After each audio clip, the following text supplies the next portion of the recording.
न चाँद की ख्वाहिश है, न चाँद की चाहत है, न सितारों की फरमाइश होती है। प्रेम में पड़े शख्स केवल प्रेमी की ख्वाहिश होती है।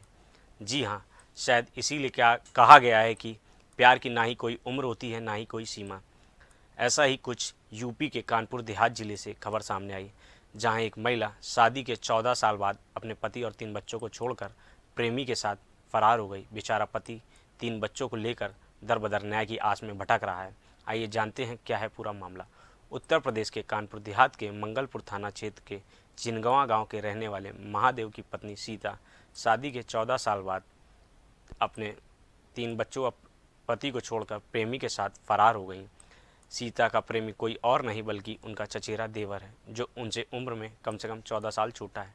मगर कहते हैं ना कि इश्क की ना ही कोई उम्र होती है, ना ही कोई सीमा, बस होती है तो अपने प्रेमी के साथ रहने की जिद। शायद इसी वजह से सीता ने अपने पति और 3 बच्चों को छोड़ना उचित समझा। अपने प्रेमी के साथ फरार होते ही उसने मंदिर में शादी कर ली। वहीं पीड़ित पति महादेव का कहना है कि वह लगभग 2 लाख रुपए जेवरात लेकर भागी है।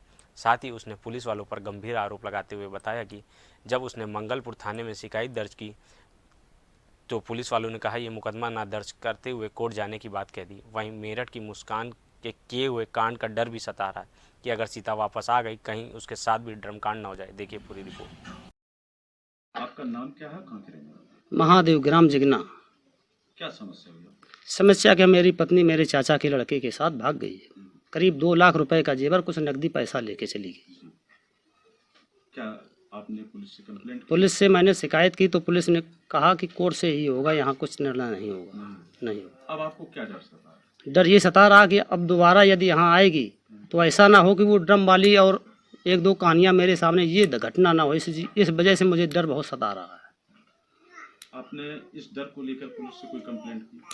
इस डर को लेके हमने अभी पुलिस में कंप्लेंट नहीं, लेकिन जो भाग गई तो वो मैंने कंप्लेंट की थी। सर हमारा अभी कोई सुनवाई नहीं? नहीं, कोई सुनवाई नहीं हुई। अच्छा, मान लीजिए आपकी पत्नी आती है, आपकी उसकी भावनाएं जुड़ी थी, आप एक साथ रहते थे, प्रेम था, अगर कोई पश्चाताप होता है तब क्या?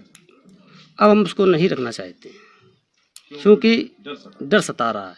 ये घटना मेरे साथ ना घट जाए। आज मेरे बच्चे हैं, वो भी दर दर की ठोकरें खाते घूमे। बिना पत्नी के आप बच्चे को पाल पोषण कैसे कर पाएंगे? हम करेंगे, किसी तरह मुसीबत मजदूरी करके उनको पालेंगे।